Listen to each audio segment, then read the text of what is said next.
அனைவருக்கும் வணக்கம். வாங்க இந்த வீடியோவில் என்ன பார்க்க போகிறோம்னா, ஆவாரம்பூ வச்சு செஞ்ச ஒரு பொடி தான் பார்க்க போகிறோம். இது வந்து கல்லீரலுக்கு வந்து அவ்வளோ ஒரு நல்ல ஒரு சத்து கொடுக்கக்கூடியது. கல்லீரல் உள்ள கழிவெல்லாம் வெளியேற்றிடும் இந்த ஆவாரம்பூ பொடி. அதே மாதிரி டயாபெட்டிக் உள்ளவங்களுக்கு, நரம்பு பிரச்சனை உள்ளவங்களுக்குலாம் இந்த ஆவாரம்பூ அவ்வளோ ஒரு பெஸ்ட்டான ஒரு மெடிசனு. அது எப்படிலாம் சேர்த்துக்கலாம் அப்படின்றத இந்த வீடியோவில் பார்க்க போகிறோம். நான் வந்து தோசைக்கு, இட்லிக்கு, சாதத்துக்கு இது சேர்த்து சாப்பிட்ற மாதிரி ஒரு பொடி தான் செஞ்சுருக்கேன். இது எப்படி செய்யலாம் அப்படிங்கிறத வாங்க பார்ப்போம். அதுக்கு வந்து நான் ஆவாரம்பூவை வந்து நல்லா ட்ரையாக வீட்டிலையே வந்து நல்லா வாஷ் பண்ணி நிழலாக உலர்த்தி வச்சுக்கிறணும். அது வந்து 1 கப்பு பூவு எடுத்திருக்கேன் நான். இது வந்து அப்பப்போ கொஞ்சம் கொஞ்சம் செஞ்சு வச்சுக்கிட்டோம் அப்படின்னா நல்லாயிருக்கும், மொத்தமாக செய்கிறத காட்டிலும். இப்போ 1 கப்பு பூவு நல்லா காஞ்சி வீட்லேயே நிழல் காய்ச்சலாக போட்டு எடுத்து வச்ச ஆவாரம்பூ. இதில் வந்து பார்த்திங்கன்னா நல்லா அந்த கலர் மாறக்கூடாது, அப்படியே தான் இருக்கணும். அந்த அளவுக்கு இருக்கணும். கிடைக்கல அப்படின்னா நமக்கு நாட்டு மருந்து கடையிலேயே ஆவாரம்பூ காஞ்சது கிடைக்கும், அதையும் நம்ம வாங்கிக்கிறலாம். கிடைக்கிறவங்க இந்த மாதிரி வந்து எடுத்து காய வச்சு ஸ்டோர் பண்ணி வச்சுக்கிட்டோம் அப்படின்னா நல்லாயிருக்கும். இப்போ வந்து இன்னொரு ஆவாரம்பூ சேர்த்ததுக்கப்புறம் நான் வந்து துவரம்பருப்பு எடுத்திருக்கேன். 1 கப்பு ஆவாரம்பூக்கு ஒரு 1/2 கப் அளவுக்கு நான் துவரம்பருப்பு எடுத்திருக்கேன். துவரம்பருப்பு வந்து நல்லா ரோஸ்ட் பண்ணிடணும். ஏன்னா இது சாதத்தில் வந்து நெய் போட்டு சாப்பிடும்போது இந்த பருப்போடு சாப்பிடும்போது துவப்பு தெரியாது, டேஸ்ட்டும் நல்லாயிருக்கும். அதுக்காக தான் வந்து துவரம்பருப்பு நம்ம சேர்த்துக்கிறது.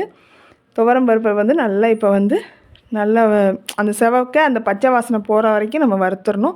ஏன்னா திருப்பி வந்து இதை வேக வைக்க மாட்டோம், அப்படியே தான் சாப்பிடுவோம். அதனால் வறுக்கிறது வந்து நல்ல அந்த அளவுக்கு கலர் மாதிரி வர்ற அளவுக்கு பொறுமையாக வறுத்து எடுத்துடணும். அதுக்கப்புறம் வந்து பார்த்திங்கன்னா கடலைப்பருப்பு ஒரு 1/4 கப்பு, 1/2 கப்பு துவரம்பருப்பு, 1/4 கப்பு கடலைப்பருப்பு. ரொம்ப ஈஸியாக செய்யக்கூடியதான், வீட்டில் உள்ள பொருளை வச்சே செஞ்சிடலாம். நான் ஈஸியாக செஞ்சு இந்த மாதிரி ஸ்டோர் பண்ணி வச்சுக்கிட்டோம் அப்படின்னா அப்பப்போ எடுத்து சாப்பிட்றதுக்கு தோதாக இருக்கும்.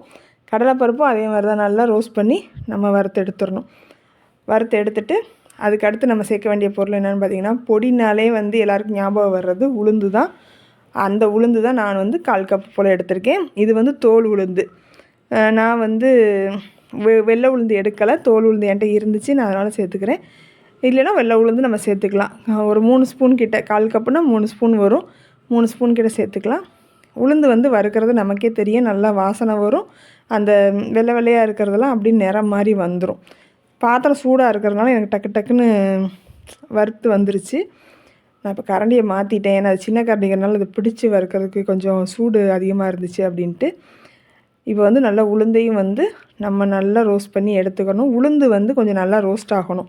பச்சையாக இருந்துச்சு அப்படின்னா பொடியோட ஸ்மெல்லே டோட்டலாக வந்து வீணாக்கி விட்ரும். அதனால் உளுந்தை வந்து எப்போயுமே நல்லா ரோஸ்ட் பண்ணி எடுத்துக்கிறணும். அப்போ வந்து அந்த வாசனை வந்து நல்லாயிருக்கும், சாப்பிடும்போது ரொம்ப மாவு மாதிரியே இருக்காது. அதுக்காக தான் மெயினாக வந்து உளுந்தை நல்லா ரோஸ்ட் பண்ணி நம்ம எடுத்துக்கிறது. இப்போ இதுக்கப்புறம் வந்து பார்த்திங்கன்னா நான் வந்து சேர்க்க போகிறது என்ன பார்த்திங்கன்னா, தனியா மல்லி விதைகள் இருக்குது இல்லையா, அது வந்து கரெக்டாக ஒரே 1 ஸ்பூன் அளவுக்கு இருந்தால் போதும். அதுவும் இது ஒரு வாசத்துக்காக தான் நம்ம சேர்க்குறோம். மல்லியுமே உடம்புக்கு ரொம்ப நல்லது. நாட்டு மல்லி கிடச்சிச்சு அப்படின்னா நீங்கள் நாட்டு மல்லியும் சேர்த்துக்கலாம். நான் நாட்டு மல்லி தான் சேர்த்துருக்கேன், நம்ம வீட்டில் இருக்கிறதுனால நான் நாட்டு மல்லி சேர்த்துருக்கேன். ஒரே 1 ஸ்பூன் மல்லி அதை சேர்த்துட்டு அதுக்கப்புறம் வந்து பார்த்திங்கன்னா சீரகம் வந்து 1 ஸ்பூன். சீரகம் வந்து அப்படி லைட்டாக ஒரு 2 பெரட்டு பெரட்டி எடுத்துடணும். ரொம்ப பெரட்டணும் அப்படின்னா கசக்கும்.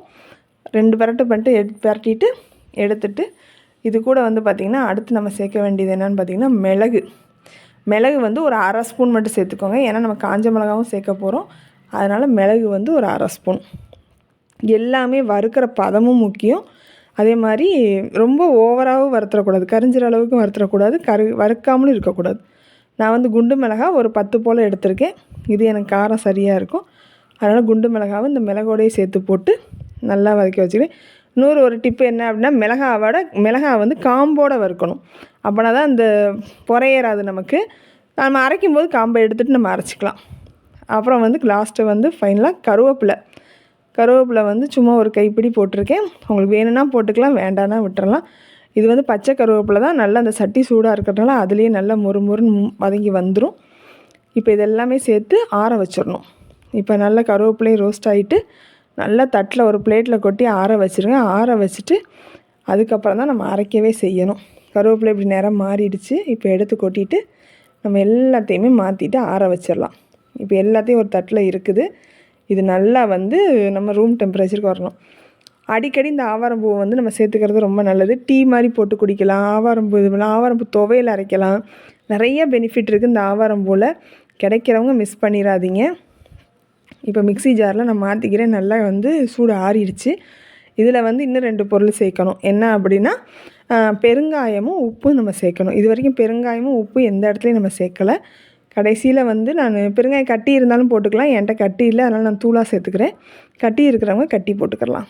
பெருங்காயம் கட்டி லைட்டாக எண்ணெயில் நம்ம ரோஸ்ட் பண்ணிவிட்டு இது கூட சேர்த்துக்கலாம். இப்போ வந்து கல் உப்பு நான் சேர்த்துருக்கேன், அதுக்கு தேவையான உப்பு. இந்தளவுக்கு ஃபைன் பேஸ்ட்டாக வரணும்.